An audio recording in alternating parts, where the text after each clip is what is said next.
Hello, everyone. Welcome to Woman Carrying Man. I am Jake, and we're doing something a little different here today. We are talking about Robert Eggers with our guest host, Ramdin. She has an incredible YouTube channel that you guys should go all check out. Amazing filmmaker, musician, artist. That's your introduction so far. That's such an insanely huge compliment coming from you. I hope you know. I respect your taste and your work a lot. Well, I have excellent taste, so I felt like I had to reach out to the Robert Eggers scholar. Yeah. Go ahead, tell us what his whole deal is. Yeah, so Rob and I grew up together. Nadia, of course, she'd be part of the conversation if not for, well, first off, I think she would probably dislike most of these movies, but she's also, taking maternity leave. So I'm happy, very grateful to have you as our co-host. And we're just going to be ranking we're doing his 4 feature films. We're not going into the short films because that's nerd shit. Well, actually, let me ask you first. What is your experience with Bobby Eggers? What was your first introduction to him, and what was your general vibe? How old are you? I'm curious. I am 47 now. I'm 27.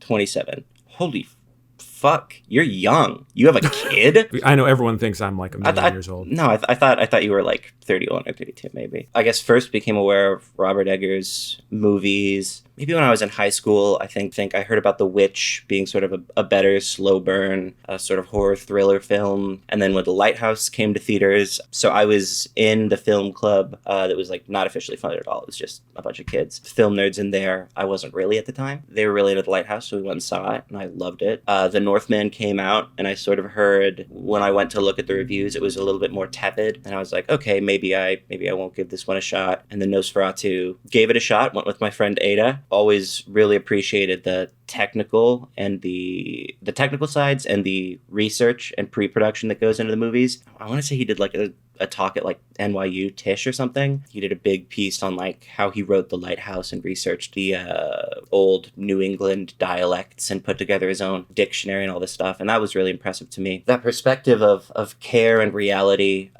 he wants to be seeing through a very clear lens when he makes the movies historically. And I appreciate that. Other than those 2 movies, I ended up watching The Witch and The Northman for the first time 2 days ago for The Northman, and The Witch I watched this morning for the first time. It's kind of wild how life gets away from you, and that movie you meant to watch in high school is like 8 years old. And then Jake has a little smaller Jake running around. Speaking of little smaller Jakes, if you watch The Witch, Anya Taylor-Joy in that movie you start up in close-up, and you're like, okay, it's Anya Taylor-Joy. And they cut to a wide, you're like, it's Anya Taylor-Joy, and she's on a child's body. It's like her face, she's got the big ass E.T. I no hate to Anya Taylor-Joy, of course, lovely lady. No, but she actually watches this channel religiously, okay. So it's all right. She was created by Pixar. Wasn't she supposed to be in Nosferatu? I saw that somewhere. She was going to do it before Lily Rose Depp did. That makes sense. I think I would have preferred Anya Taylor-Joy in the role because my number 4 is going to be Nosferatu. Whoa! Okay, wow. All right, go ahead.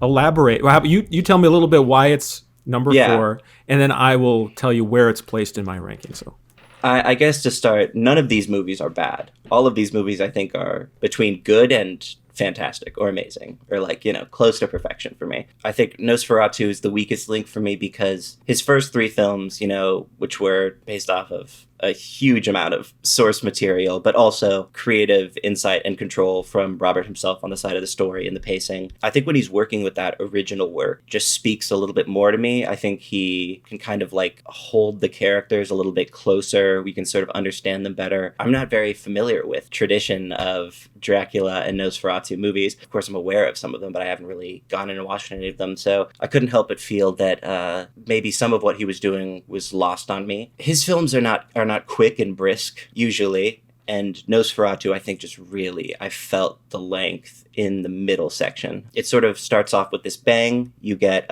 Nicholas Hoult going to visit Castle Orlok or whatever. That's a beautiful sequence, very dreamlike, a lot of cool camera work. And I think for my pick, 2 of the best shots in the film. One being the one where he's riding away from, is it in Berlin? Where is it? It's just Germany? I think it's a fictional German town. So he made that shit up. Yeah. Historically accurate, my dick. But where he's riding away from the German town, and you sort of get this beautiful sweeping shot. It's just I guess, for lack of a better term, a tripod, pan, rotate, whatever. It's like a quick pan, yeah. Yeah, and it's these verdant hills. One of the only times in the movie you get to see this like beautiful, lush green landscape, these windmills off in the distance. That was stunning. And then also the shot where he's being picked up by the carriages. Huge shot of the forest with the fog in the middle, and the carriage slowly comes into focus. It's a lot like the opening of the Lighthouse, actually. And I love that shot too. But all things considered, I think, even though it was a visually appealing movie, I agreed with a lot of what you said in your video, actually. The blues and the oranges, it kind of sinks into this like muddy, I don't know, I would have preferred it in black and white. You know what I mean? I would have, because I don't know if he shoots on digital, but he seems to me like a director whose work on occasion evokes a digital feel.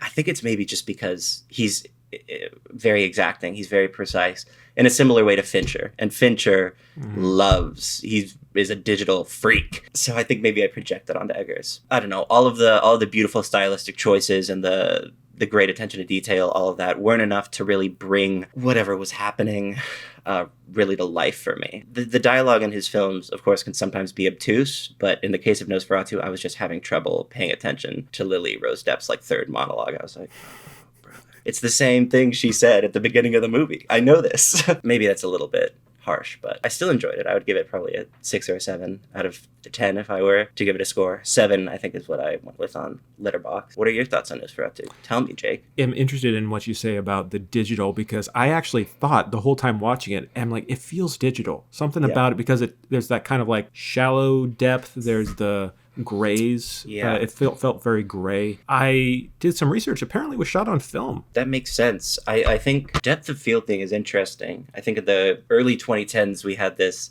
spike of consumer accessible photography and videography gear allowed the average person access to a digital camera that could get depth of field. And for a while we were very into this idea of blurry backgrounds and bokeh, the hobbyist scene of photography and videography. I think when I watch a film like Nosferatu, they're in a lot of low light situations, oftentimes actually using candlelight, so that lens aperture has to be opened all the way up, which means you're going to get those blurry backgrounds. There were times that I liked it. I liked it when it was used to obscure like Count Orlok's face, where he's in the foreground. I totally get what you're saying about that shallow depth of field. It makes it feel a little bit less exacting. It feels like you're less in the world and maybe more so watching it through an artifice. Yeah, no, that's really well put.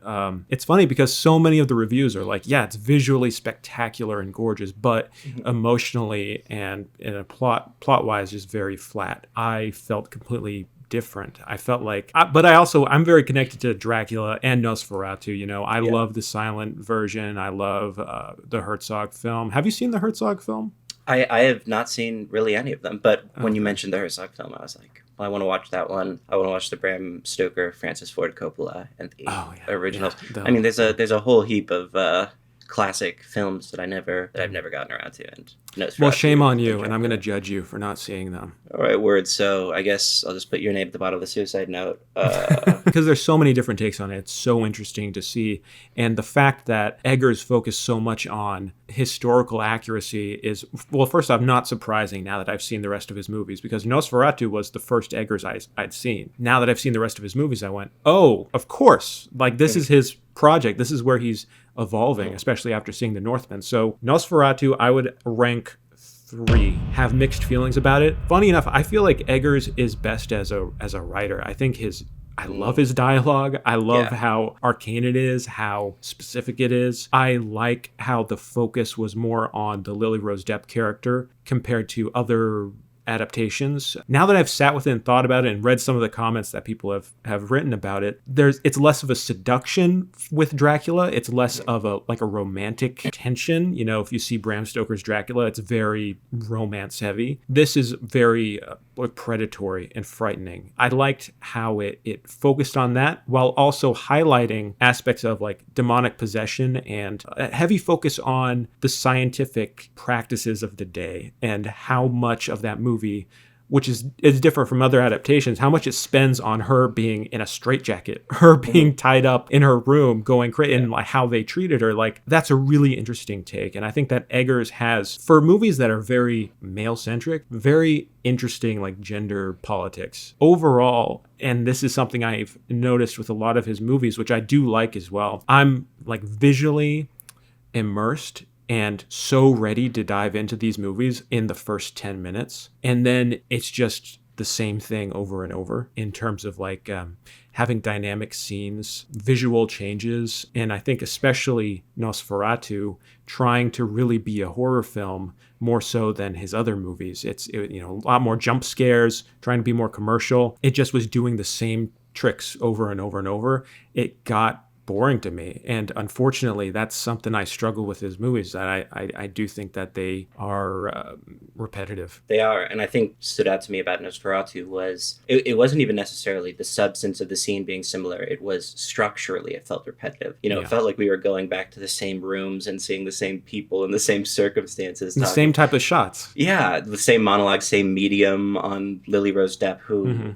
I think was good, but her performance was maybe the standout because it was the most theatrical. And I think maybe that's kind of what Eggers wanted. The rest of the performances, other than Willem Dafoe's, did not stand out to me in that same way. They didn't like jump off the screen. Yeah, I think there were just a lot of sort of clashing elements. I do think that like such a big strength of Eggers' work is the cohesion. Front to back, you're like, wow, I just got this picture of this world. And I think in Nosferatu, it was so dreamlike, so surreal, so plodding and almost directionless and wandering at times that I just like lost any sense of world. I was like, oh, we're just watching these guys move the camera this which way. We're looking at the scary staircase and what's gonna and it's not that it's bad or anything. It just felt it didn't feel evocative in the same way. It felt like maybe hagiography. It felt like he was trying to do this great work he loves, a lot of honor, and in doing that maybe he lost some of the spark that I enjoy about some of his other work. Yeah, I think that's really well put. It was very formal and afraid to do the kind of weird stuff that I love about some of his other movies. So I guess maybe we should talk about, and I'm sure this conversation about his whole thing will continue throughout all the movies, but what's your number 3? My number 3 is The Witch. Oh. Mm-hmm. Okay. I'll say that my top 3 are, I wouldn't say interchangeable, but I could foresee them switching. So my number 3 is The Witch. I really enjoyed this. I think watching it last out of all of his movies was good. I'm sure at the time people watching it were like, okay, it's sort of a first time feature filmmaker, rough around the edges, a little bit lower budget or whatever. But as you see all of these things as you see Eggers become more steadfast in his style, you look back and you can sort of be like, oh, okay, it was all intentional, maybe, even the rough bits. Anya Taylor-Joy as a teenager, insane. She's doing very, very well. Pretty good child performances all the way around. Impressive to be able to bring those. I thought it was good, and I thought it was unpleasant. Pleasantly surprised by how much I liked it, because I'd sort of been told it was slow and boring, but weirdly enough, I felt, less repetition in this one that I did in Nosferatu. Even though The Witch was so much more closed off, it always felt like some new, unbeknownst form of tragedy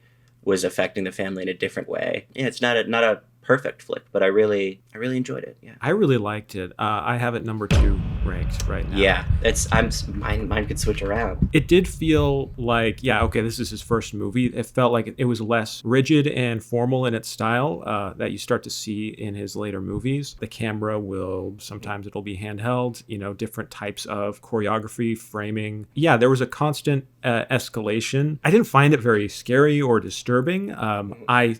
What I found most interesting was like the drama, the character dynamics. Ralph Ineson, who's the dad, I thought he was fantastic. He was tearing it up. It's very fun to watch. And yeah, Eggers gets great kid performances. Those two like twins were creepy. Interested in, okay.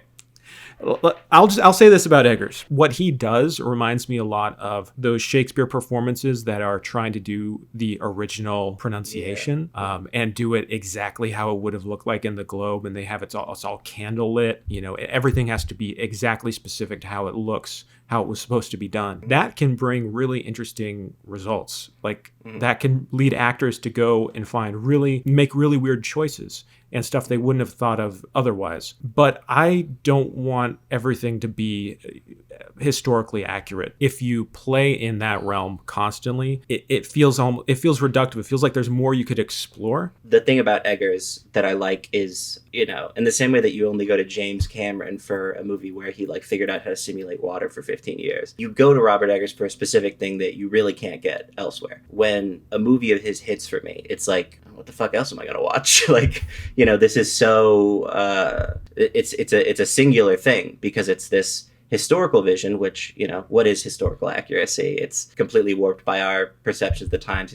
Historians can spend so much time with these things, and still, we only have a sliver of the idea of what existence was like. We're trying to put together this bigger picture. I think that the historical accuracy lends itself better to a film context than a stage context or something like that. I think every single one of his films is a built set custom for the film. And I think, the later it is filmography it gets, the more wild that is. All of those Victorian streets in Nosferatu, those were real. I sometimes wish we got to see more of it. We spend a lot of time in mediums. Sorry, I'm losing the sight of talking about The Witch. The Witch, That's fine. I'm loving it. I think it's also a script where it kind of shows Eggers' strength in being able to pull feminist or centered on empathy towards female characters, these feminist stories out of decisively unfeminist source material, of course. He takes every story going back as an opportunity to just he pretends he puts on goggles and is seeing the world like all of the characters.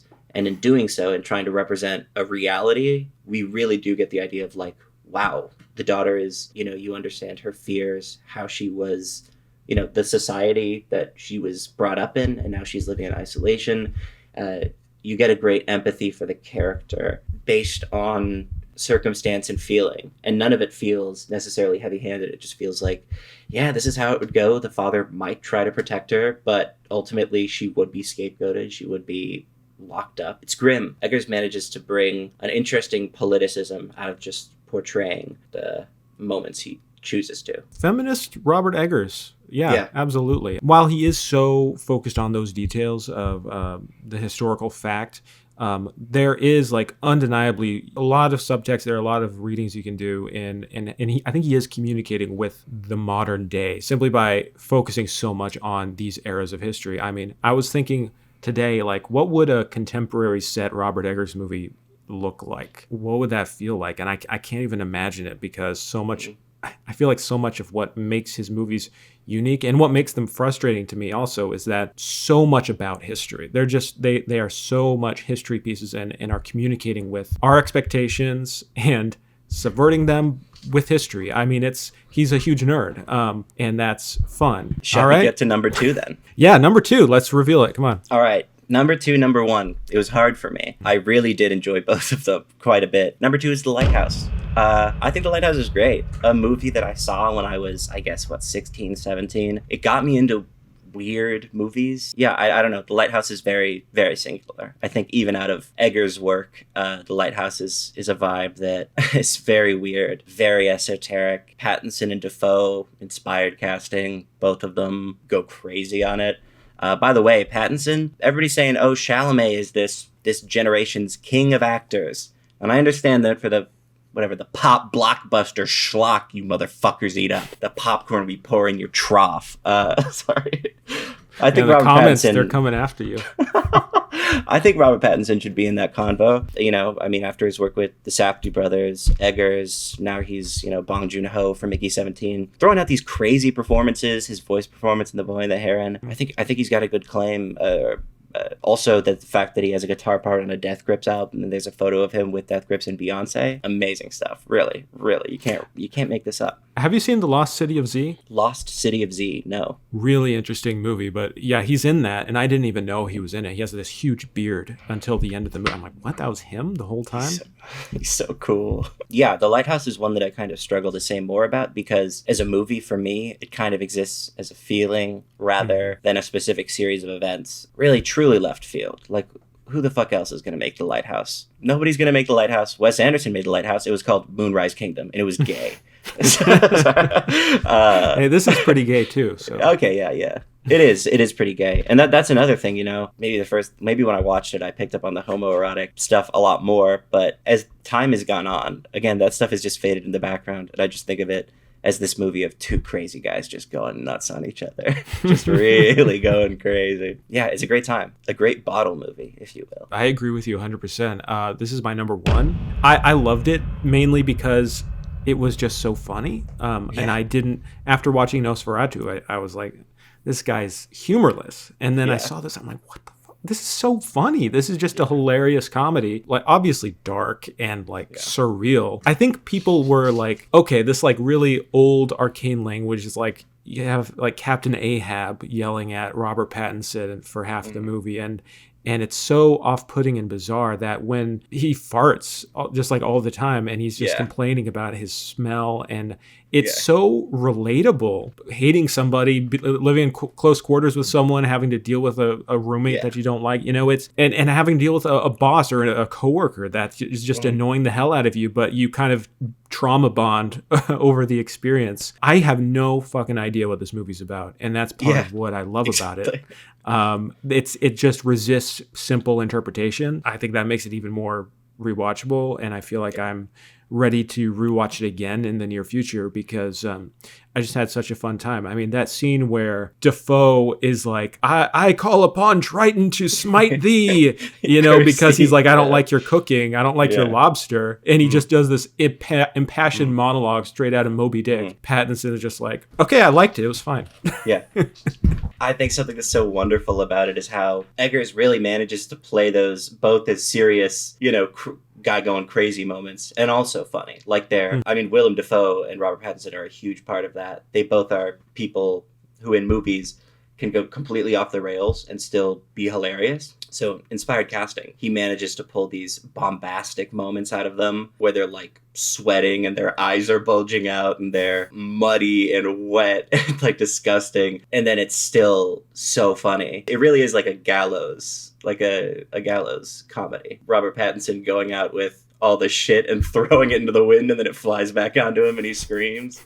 Great cut. I don't care to really know anything specific about what it means. It's just, you know, there's a universality to the story of being trapped with somebody that you want to rip their head off. Visually, I love that he worked in black and white. I feel like he wants to work in black and white constantly. Yes. It just, the images are like glittering. There's this feel, it looks like a Rockwell Kent, like woodcut engraving. It's just so beautiful, some of these shots. The noir of it all. He really takes the shadows and the highlights seriously. There's deafening void and there is bright light, and anything in between that is barely illuminated. They were talking about how they had to use an oil lamp, I think, to light some of the scenes. That oil lamp was so fucking bright just because it's such a small space. They're shooting black and white film, so they need a lot of light. I think you can just feel it. You can feel it in the movie that it's a crazy idea to try to make this movie. Why the fuck would you try to make this movie? And yet here they are in a tiny lighthouse they built, you know, getting sprayed with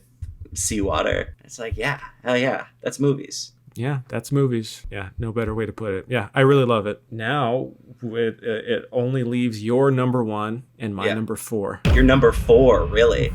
I thought The Northman was so much fucking fun. I thought this thing was hilarious, and it's so meatheaded. Robert Eggers has this real historical accuracy approach, but he also almost has this like method acting approach to how the story is written, how the perspective comes across, you know, whether it's The Witch or The Lighthouse or The Northman or Nosferatu. We're seeing the perspective of the people back then, what they would have seen, what they would have thought they had seen, and we're experiencing the events as we're realized in their emotional reality. That to me is like what it is. Famine and going crazy and having no food and being isolated with your family during a harsh winter in colonial America. Yeah, that's some crazy white people shit. White people were going crazy, and he captures that with a sense of real perspective. And I think The Northman is that applied to the craziest caveman that farts and hits people with hatchets, and like a blast. It was like a brain off Robert Eggers movie, which I didn't think really existed. I mean, I see where you're coming from with it, and that's something I really did like about it, was just going for it, especially with these big actors. Like, this was clearly his biggest budget, and it didn't really pay off. It didn't seem like it was farting while waddling around. Crazy. Yeah, it was kind of critically mixed. I mean, for me, like, my favorite scene is watching Ethan Hawke barking like dogs, and like howling and eating this weird shit. I'm like, no one else is going to be filming this or making this type of movie. So it is in itself like has great value, but I couldn't sustain that feeling the whole way through. You know, it is Hamlet, but done so of like the original Hamlet, you know, simple revenge story. And I felt like it just got really boring for me. I really felt like I was saying with Nosferatu, you know, like there are times when I got so invested in the feeling and the mood of it at the start, and then it just didn't progress enough for me. And maybe this is part of what is intentionally also great about it, because, okay, let's say he brought in some psychological depth and modern sense of how a story should be told. Maybe I would have been slightly more interested in the movie. Maybe I would have been more entertained, but it would be a different movie. It'd be something like other stuff, you know? This is so original and so unique that I have to admire what it's doing, but I also have to say I never want to sit through this movie again. That's so fair. I think, like, it takes so many ridiculous swings. There are aspects of it, and I still haven't seen Megalopolis, but there are parts of The Northman where I'm like, this is like a Megalopolis swing. Touches Anya Taylor-Joy's belly, and then he sees like a black tree with 2 fake kids, and then he jumps off the boat and swims back to kill his uncle. It's like, what's happening here? But I think I think it's so cool and interesting to me because so many of these folk myths, stuff like, I don't know, the Epic of Gilgamesh or whatever, they're sort of depersonalized to me. I don't really understand them. And I think placing them so sternly in this historically accurate world that Eggers has realized kind of just like puts this new spin on it for me and makes me kind of understand it in a deeper way. I'm like, oh yeah, this is literally all he is. I think it was Bjork, was it not? Yeah. In the headdress? Yeah, it was 100% Bjork. I turned to my friend, I said, I think that's Bjork. She opened her mouth, I said, that's Bjork. Yeah. She says, like, you'll have to choose, maybe it wasn't Bjork that said this, but she says, you'll have to choose between your kin and revenge. And without flinching, like no muscle movement in his face, he's like, oh, revenge. That's all I care about. I just want to kill this guy. But like, there's like only like one scene where he regrets that for a second. It's when like Anya Taylor-Joy, he finds out she's pregnant. And then he's like, oh, right. I have to choose between my kin and revenge. I'm going to choose revenge. And she's like scrying and screaming, and he just jumps off the boat. He swan dives. It's meatheaded. But it's honest. It is somewhat like The Lighthouse in that way. It feels just like about a dude going nuts. While I dislike it in a lot of ways, I can't really fault it for what it's attempting to do. I think that the style that he's developing later in his career is more at peace with the subject of The Northman than it is with Nosferatu. I felt like all the symmetrical framing, all of the candlelight, all the firelight, the very muted colors, I thought that worked so much better with The Northman than it did with Nosferatu, where I felt like with Nosferatu, I'm like, all right, if we're focusing on like period and the feeling of the period, why not have more of like this romantic painting style? You know, I just wanted a little more life and energy, and I felt like Nosferatu was like hanging on to the same stylistic quirks that he used in The Northman somehow. I don't know, maybe I'm totally off there, but that's just how I felt about it. Missed the wildness of The Lighthouse, actually. I felt like The Northman was a little too beholden to, all right, we got to do it just like how this myth would have been told, and period details from what we understand of this era. The middle of the beginning and the ending, I was all for. But the middle, I felt lost in the details. I felt lost in every scene looks the same. Every shot kind of feels the same. There's only so many times I can see him smash some guy in the face with an axe before it gets kind of monotonous. Slight spoiler alert, I guess, until that scene with Nicole Kidman where she reveals like, oh no, I didn't want to be your dad's wife. He wasn't a good person. You know, like this part where I got interested, like, oh, this is different. This is a modern take. This is a subversion that isn't just about the myth. Like, this is something new that he's trying to say about this culture and this world. I think all of Eggers' movies maybe suffer the most in the middle because, I don't know, I think I was watching a actors roundtable for like a bunch of the best picture nominees this year, and it might have been Brian Cox that was talking about how television is so interesting because, you know, the pilot can set up a first act and the rest of the show can be this never-ending second act that the characters just get to explore and explore and explore. And it feels like maybe we're seeing like a sort of with Eggers' movies, you get a first act and a third act, and then the second act feels a little endless. You know, it feels like we're getting explorations, but they feel too similar. They feel too maybe samey. Samey might be the best word. It's not that they necessarily are the exact same or that they're communicating the exact same thing, but they end up blending together. That being said, with The Northman, I think I was able to ignore that because about every 15 seconds there was a shot where I would tap my friend. I would be like, "That's fucking awesome. That's cool." Yeah, I don't know. I'm glad that we disagree on the number one though. I think that's Me good. too. Yeah, you're making me kind of appreciate it more, I will say.